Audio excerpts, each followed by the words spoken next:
Hello everyone, कैसे हैं आप लोग। Welcome to the new session of NEET biology 360। This is Manas Ranjan Sahu, MBBS student from VIMSAR Burla, Odisha. आज का सेशन में हम लोग डिस्कस करेंगे one of the very important topic from respiration in plants and this is yes glycolysis. तो चलिए बिना देरी के स्टार्ट करते हैं।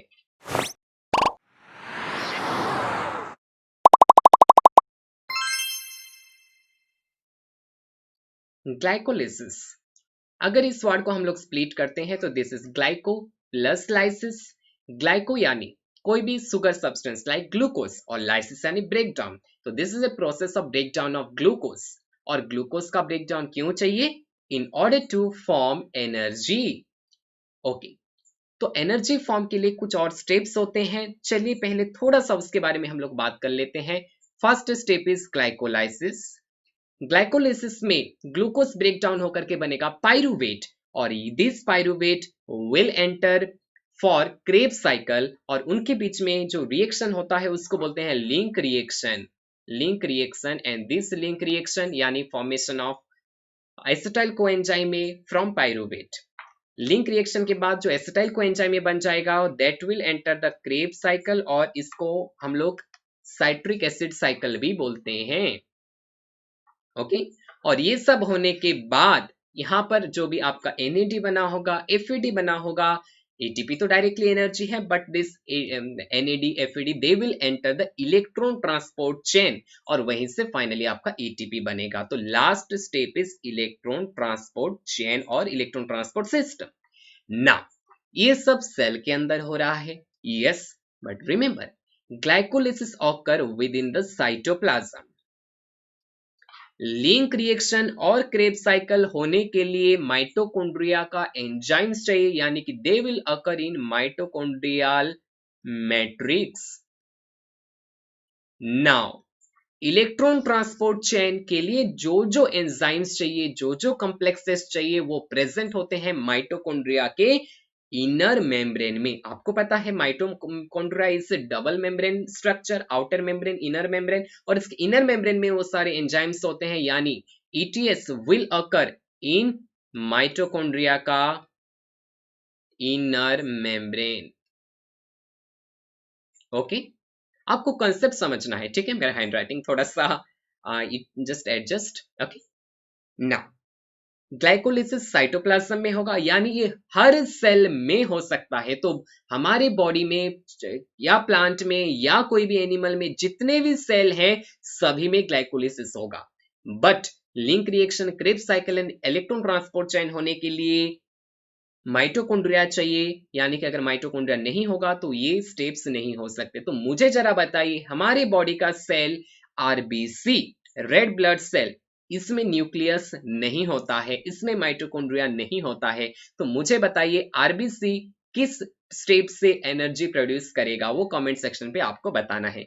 चलिए ग्लाइकोलिसिस को आगे बढ़ाते हैं। नाउ क्योंकि ग्लाइकोलिसिस हर जगह होगा, हर सेल में होगा, तो इसको हम लोग बोलते हैं यूनिवर्सल प्रोसेस और universal step. Okay, universal step और universal pathway of energy production. Second important point is ये होता है साइटोप्लाज्म में, already we discussed. Third point is this is occurring in both aerobes and anaerobes. Aerobe में भी होगा और एनएरोब्स में भी होगा। नाउ इसके लिए और बताइए, यहां पर क्योंकि एनएरोब में भी हो रहा है, यानी यहां पर ऑक्सीजन की कोई जरूरत नहीं है।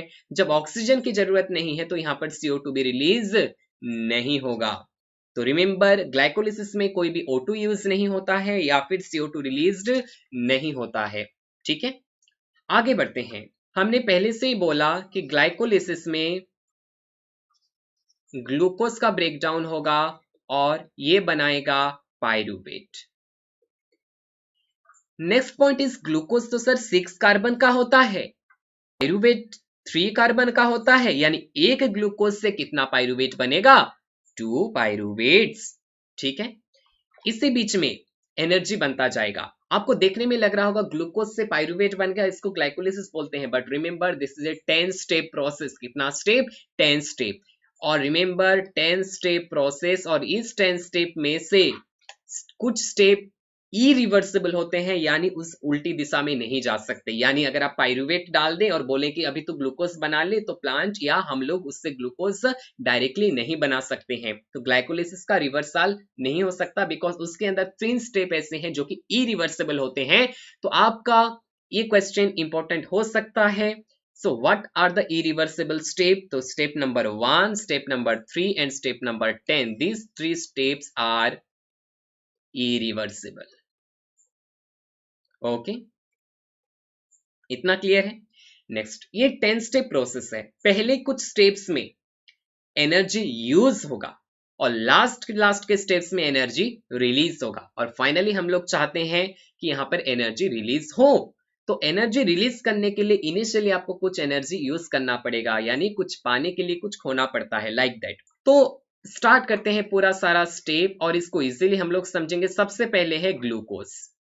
एनर्जी बनने के लिए ग्लूकोज के 6 position, you know glucose is 6 carbon compound, तो ग्लूकोज के 6 पोजीशन में एक फॉस्फेट ग्रुप ऐड होगा, यानी ये बनाएगा ग्लूकोज 6 फॉस्फेट। 6 पोजीशन में फॉस्फेट ऐड हुआ। एंड रिमेंबर, जब भी कोई फॉस्फेट ग्रुप ऐड करेगा उस एंजाइम को बोलते हैं kinase enzyme.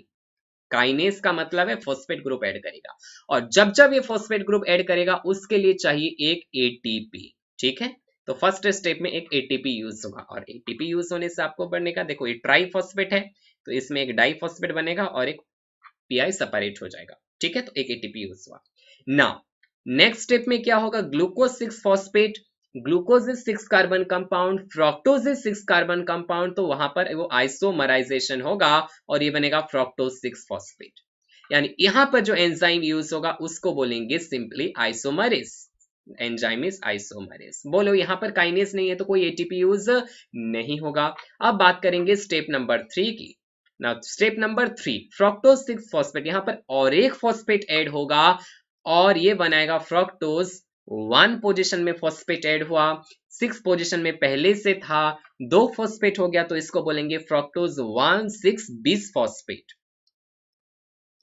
Okay, fructose 1,6 bis phosphate. अब मुझे बताइए, क्योंकि यहाँ पर फॉस्फेट नया ऐड हो रहा है तो इसमें भी अगेन कौन सा एंजाइम, काइनेज एंजाइम। और जब भी काइनेज एंजाइम यूज होगा तो बोलो एटीपी का यूज होगा, और फिर क्या बनाएगा, एडीपी प्लस पीआई। तो बोलो इसमें 2 काइनेज एंजाइम है, यानी कितना एटीपी यूज होगा, 2 एटीपीज आर यूज्ड। इतना क्लियर। अब आगे बढ़ते हैं। ये 4 स्टेप सिंपल थे। अब आगे का स्टेप आपको याद रखना पड़ेगा। अब देखते हैं यहाँ पर फ्रक्टोज 1,6 बिस फॉस्फेट, ये 6 कार्बन का था। अब ये ब्रेक डाउन होकर के कुछ बनाएगा 3 कार्बन का कंपाउंड। ओके, नाउ 3 कार्बन का जब कंपाउंड बनाएगा, 2 तरह का कंपाउंड बन सकता है, एक कंटेनिंग अल्डिहाइड एंड दूसरा कंटेनिंग कीटोन। और अगेन ये अल्डिहाइड वाला कंपाउंड एन कीटोन वाला कंपाउंड, दोनों 3 कार्बन, ये भी 3 कार्बन, और दोनों aldehyde ketone, functional group different, तो दोस आर फंक्शनल आइसोमर। तो वहां पर भी अगेन आइसोमरेज यूज होगा। तो फ्रक्टोज 1,6 बिस फॉस्फेट से क्या बनेगा, just right, 1 is glyceraldehyde 3 phosphate and other one is dihydroxy acetone phosphate. अब मुझे बताइए यहाँ पर एसेटोन फॉस्फेट है, और ऑर्गेनिक केमिस्ट्री में पढ़ा है ONE है, मतलब this is A ketone. Glyceraldehyde aldehyde है, यानी this is A containing aldehyde group, तो दिस इज अल्डिहाइड एंड ये कीटोन। और नेक्स्ट स्टेप होगा कि ये दोनों आपस में आइसोमरेज करेंगे, और यहाँ पर जो एंजाइम है again that enzyme will be isomerase. इतना clear. So very important point is this is also 3 carbon compound and DHAP also 3 carbon compound, both are 3 carbon, ये भी 3 carbon। अब यहां से जो जो स्टेप आगे होगा DHAP से भी वही स्टेप आगे होगा।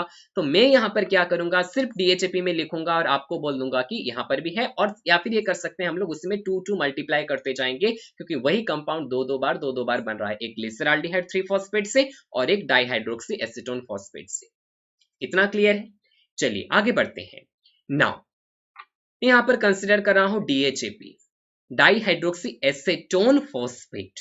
तो एसेटोन फॉस्फेट है, दिस इज ए कीटोन, और यहां पर क्या होगा, इट विल फॉर्म एसेटोन से it will form acid group, carboxylic acid group, and the compound will be 1,3 बीस फॉस्फो, देखो अभी भी 2 फॉस्फेट ग्रुप है, 20 फॉस्फो ग्लिसरेट, 20 फॉस्फो, 2 फॉस्फो है, एक 1 पोजीशन में एक 3rd पोजीशन में, क्योंकि DHP 3 कार्बन कंपाउंड है, एंड ग्लिसरेट या फिर ग्लिसरिक एसिड, तो यहाँ पर एसेटोन था, यहाँ पर अल्डिहाइड है और यहाँ से बना कार्बोक्सिलिक एसिड ग्रुप, और यहाँ पर इसके लिए चाहिए NAD, ओके NAD।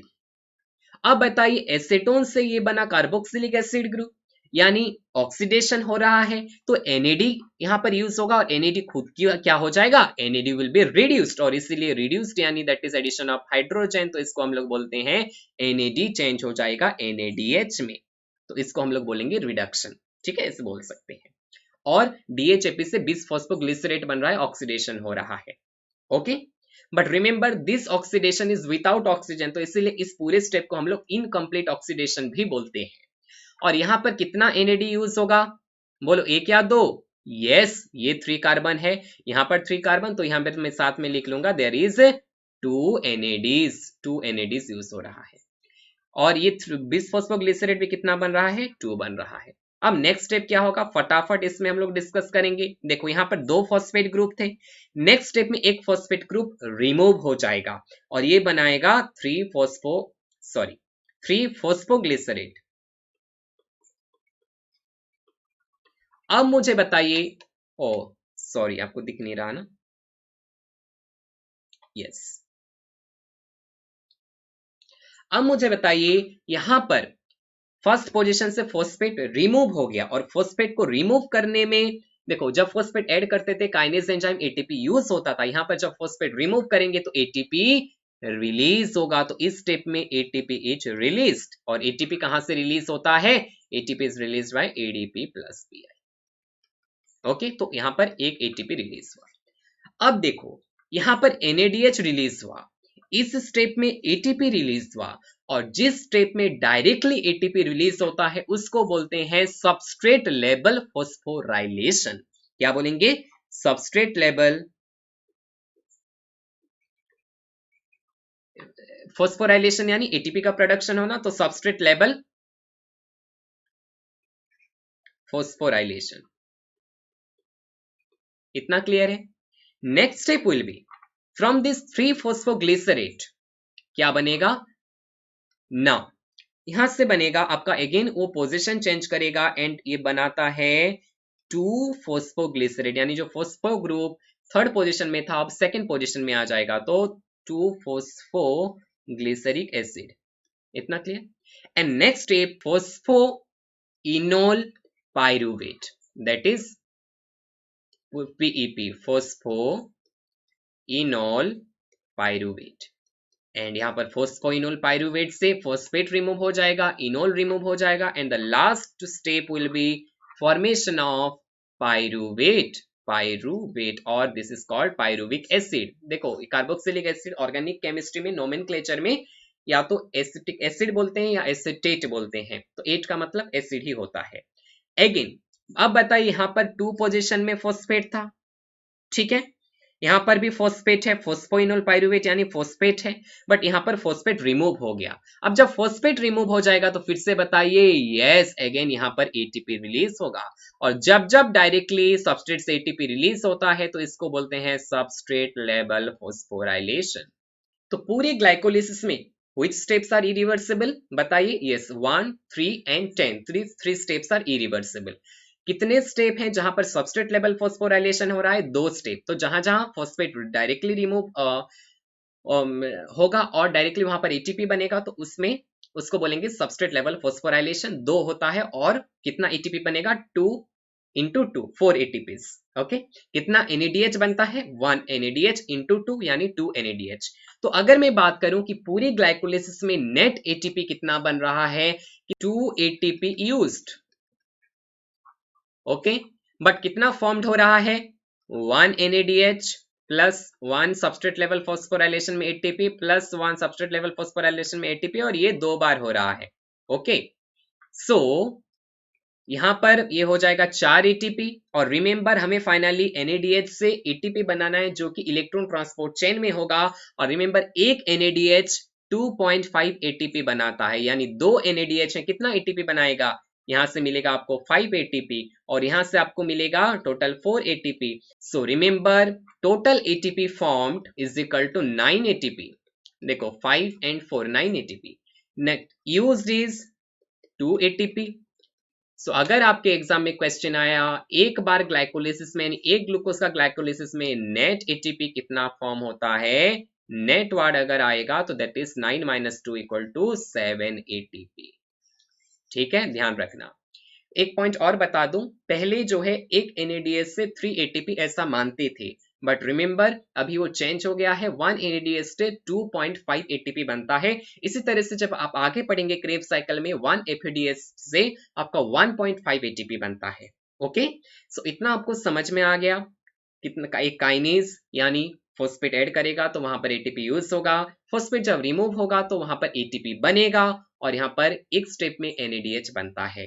तो इतना इजी सा है, कॉन्सेप्ट हमने सीखा। बाकी एग्जाम में क्या क्वेश्चन आया है प्रीवियस ईयर वो आप मुझे कमेंट सेक्शन में बताइए। तो इस वीडियो में हमें बेसिकली कॉन्सेप्ट समझना था, हमने कॉन्सेप्ट समझा, क्या क्या इंपॉर्टेंट क्वेश्चन है वो भी हमने देखा। तो मिलेंगे नेक्स्ट वीडियो में, तब तक के लिए मस्त रहिए, खुश रहिए और पढ़ते रहिए।